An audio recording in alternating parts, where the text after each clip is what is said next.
In the far northern lands, where fjords carve deep into the earth and cold winds sweep over green valleys and snowy peaks, lived the seafaring people we call the Vikings. While they are often remembered for their ships, their battles, and their long journeys across the oceans, they were also deeply spiritual people, guided by their gods, bound by family, and connected to the rhythms of the land and the sky. And when the time came to say goodbye to one of their own, they did so not in haste, but with reverence, tradition, and an unshakable sense of peace. Our story begins in a quiet village, nestled between forest and sea. The snow lies thick across the rooftops, smoke curls upward from chimneys, and the air is still. Inside the longhouse, a chieftain, old, wise, and beloved, has passed on in his sleep. For the Vikings, death was not an end, it was a journey. They believed the soul would travel beyond this world, perhaps to Valhalla, where warriors feasted in Odin's great hall, or to Folkvanger, Freya's field, where the noble and kind-hearted found peace. Some souls were said to go to Hell, the realm ruled by the goddess of the same name, a quiet, neutral place, neither heaven nor hell, but rest eternal. Before a soul could cross into the next world, the body had to be prepared with great care. The first steps was the washing of the body. This sacred task was often carried out by close relatives. They washed the face, the hands, the feet, gently removing the dust of the world. Hair was combed and a clean garment was chosen, often simple wool, carefully stitched and embroidered with symbols of protection. The chieftain's body was laid on a wooden board covered in soft cloth. Around him, family and friends gathered in silence. Each brought something meaningful: a carved Thor's hammer, a silver arm ring, a leather pouch of herbs. These were grave goods, items that would accompany the dead into the afterlife. Weapons, jewelry, food, and tools were common, chosen not for wealth, but for their connection to the person's life. The village had decided to grant the chieftain a special honor, a ship burial. Though not common for every Viking, the ship burial was one of the most sacred and prestigious forms of farewell. The ship, so central to Viking identity, served as both a symbol of status and a vessel to carry the soul to the next world. In a snowy clearing near the edge of the forest, villagers worked together to prepare the site. A trench in the shape of a ship was carved into the earth, and wooden planks were brought from the boathouse. The ship was not just a tool, it was a cradle for the departed, a final resting place on land that still spoke of the sea. Once the burial ship was ready, the body was gently placed inside. Around him were his belongings: a sword once carried in battle, a shield worn smooth with age, a flask of honeyed mead. Furs were wrapped around him to keep him warm in the cold of death. His dog, too old and tired to live much longer, had been gently laid beside him, its eyes closed, breathing slowed. In some Viking burials, beloved animals joined their masters in death. The people of the village stood in silence. A young boy, the chieftain's grandson, stepped forward and whispered something private into the still air.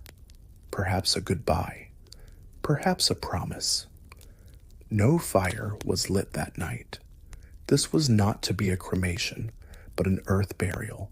The ship would remain, preserved beneath the soil, as a sacred monument to a life well lived. The burial would be completed the next day, but tonight the village rested in stillness. The stars overhead blinked slowly into view, and the northern lights began to shimmer faintly across the sky. The wind whispered softly through the pine trees, and the earth cradled its newest guest. The chieftain, wrapped in cloth and memory, slept in silence. Morning comes slowly to the northern village.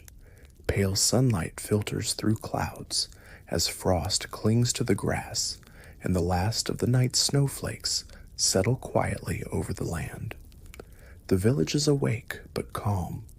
Today is the day they will complete the burial of their chieftain.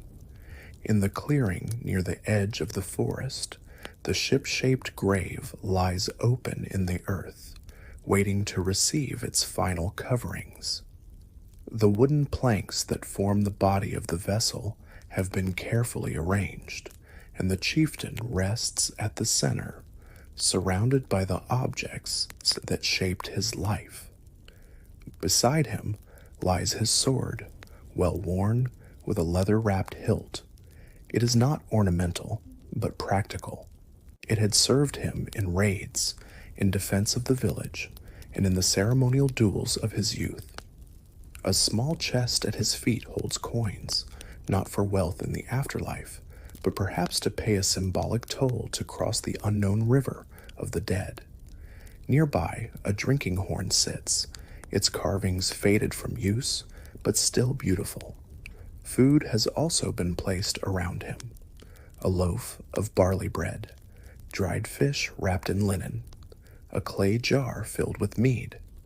These offerings speak not just of nourishment for the soul's journey, but of hospitality. Death, in Viking belief, was not an empty end. It was a passage to a new hall, a new gathering of kin, where feasts continued and songs were sung. Before the burial mound is closed, the villagers add their final tokens. A woman places a woven scarf that once belonged to the chieftain's wife. A boy leaves a carved wooden toy, the same kind the chieftain once made for the village children during long winters. A friend offers a stone shaped by the sea from a beach they once traveled to together. No tears are shed here, not because there is no sadness, but because grief is quiet. It moves like the tide, deep and slow. And the Vikings believed that honoring the dead meant carrying their memory forward, not drowning in loss. The ritual continues with song. A skald, the village poet, steps forward and recites a verse written for this moment. The words are in Old Norse, sung softly with a rhythm like waves on the shore. It is a story of the chieftain's life, his travels, his courage, his laughter.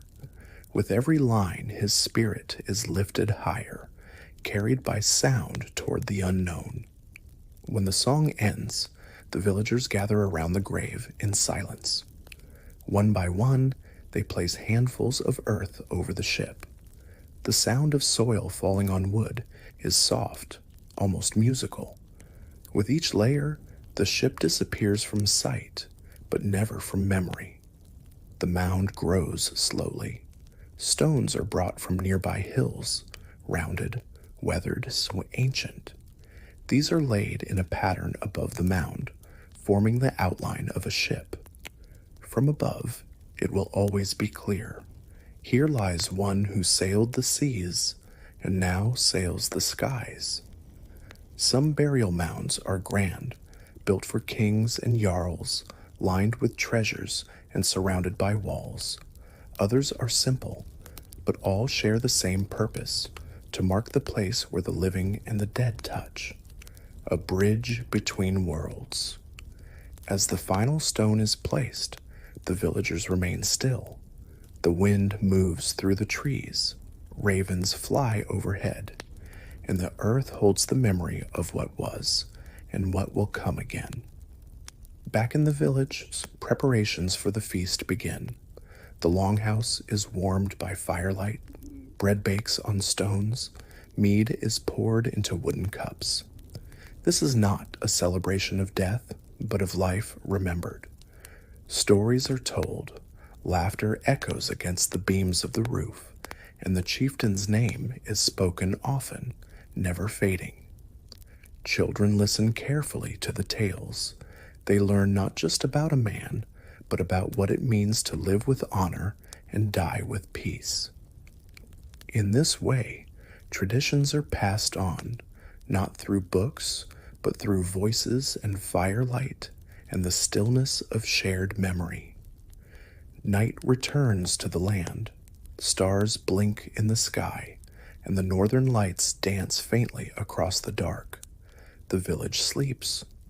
The burial mound stands quiet under the snow, and the soul of the chieftain, guided by gifts and song, sails onward. Not all Viking funerals ended beneath the soil.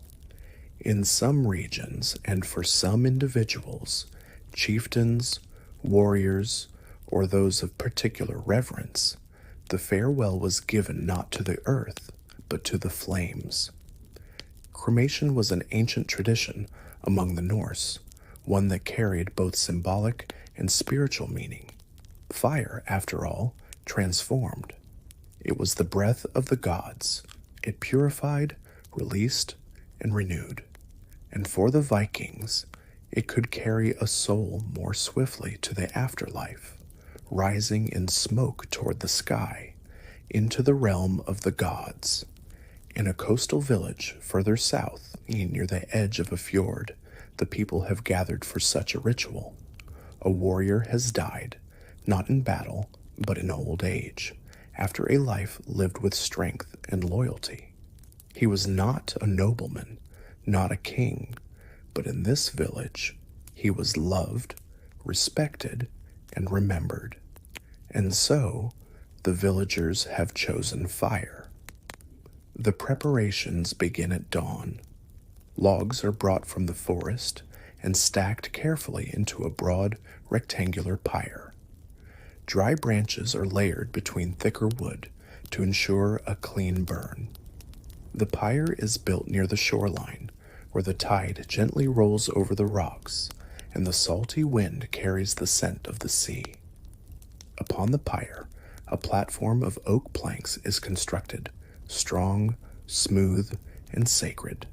The body is brought forth, wrapped in linen, head resting upon a woolen pillow. His face is calm. His hands are folded over his chest. Around him, the offerings are placed. His spear, polished but worn.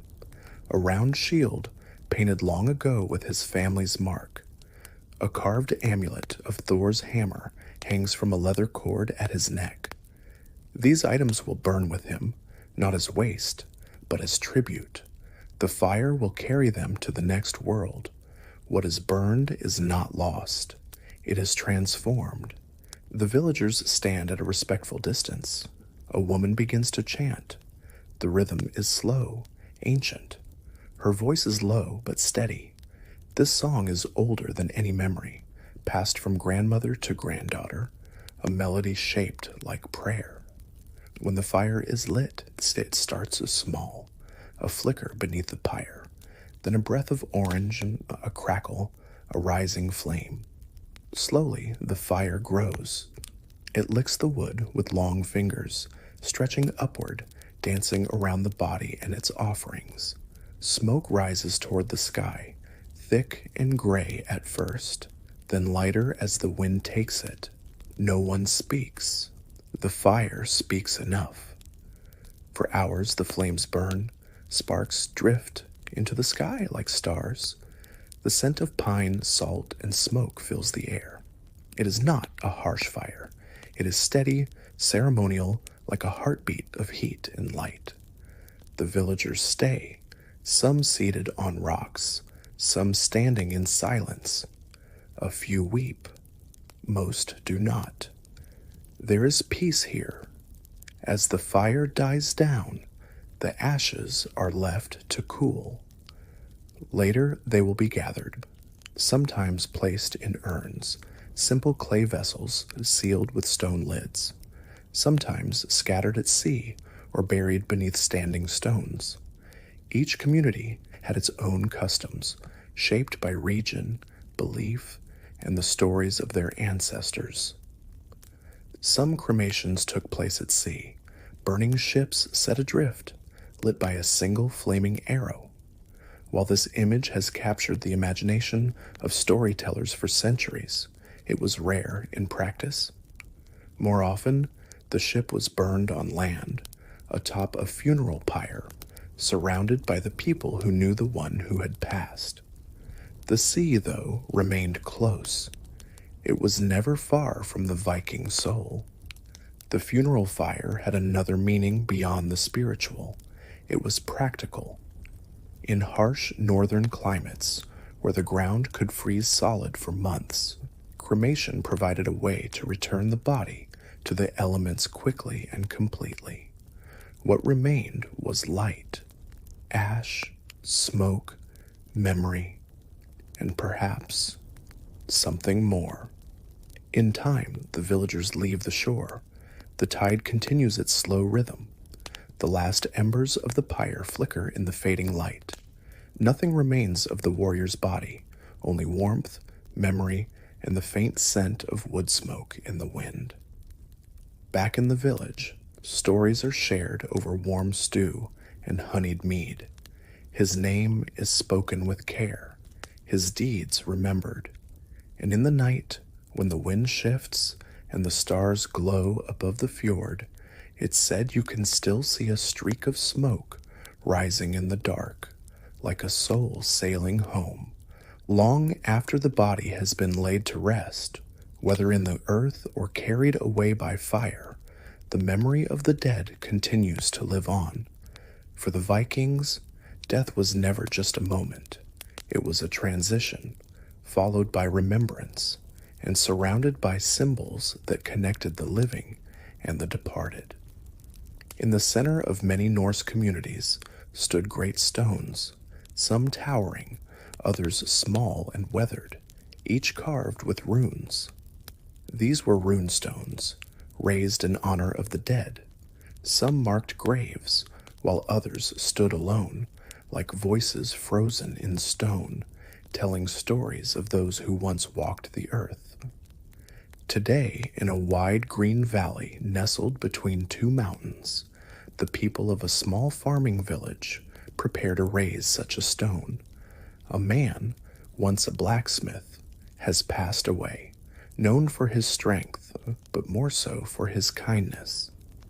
Though not of noble blood, he was considered rich in spirit, and so his children have carved a stone to remember him. The stone stands as tall as a man, pulled from the riverbeds nearby. Its surface has been carefully chiseled by hand. Across it, a runic inscription winds in a serpentine pattern. A poetic message is etched with care. The letters speak not only of his name and deeds, but of his values, generosity, honesty, and honor. A simple phrase concludes the carving. May he feast among friends in the halls beyond. These runes, now silent, will outlast the people who carved them. They are not just markers, but messengers. To those who pass by in future years, they whisper stories of lives once lived, of hands that worked, hearts that loved, and eyes that saw the same stars. Runestones were not placed casually. Their positioning was intentional, along roads, near gathering places by rivers. The Vikings believed that the memory of the dead should live among the living, not hidden, but seen, not mourned in silence, but honored in story. But there were other symbols too. Grave mounds were often surrounded by stone circles, or lines shaped like ships, with upright stones at each point. These forms echoed the sacred role of the ship, even in cases where no real vessel was buried. The shape alone was powerful, a symbol of passage, transition, and motion between worlds. Some burial sites were accompanied by wooden posts carved with animal heads, dragons, ravens, wolves, each linked to a different god or spirit. The raven, for example, was sacred to Odin, the All-Father of the Norse pantheon. It represented wisdom, watchfulness, and the bridge between life and death. At some graves, small figurines were placed. These might represent deities, ancestors, or protective spirits. A tiny image of Thor with his hammer raised, a slender figure of Freya, the goddess of love and death. These objects were not merely decorative, they were companions, guardians for the journey beyond. In the evenings after a funeral, families sometimes returned to the grave to light oil lamps or torches. The flickering light was thought to help guide the spirit in the early days after passing. Some left offerings of bread, milk, or mead, ritual gifts to ease the transition and keep the favor of the gods. Across the Norse world, burial customs varied. In Denmark, large stone ship formations stretch across hillsides. In Sweden, thousands of runestones stand in fields and forests. In Norway, ancient grave mounds still rise from the earth, watching over lakes and villages like slumbering giants. Despite the differences, the message was always the same. The dead are not gone. They are remembered, honored, spoken of. Their legacy is carved in stone, carried in songs, and passed from voice to voice through the long winters and bright northern summers. As the village in the valley finishes raising the runestone, the final rays of sunlight strike its surface. The carved runes glow with warmth.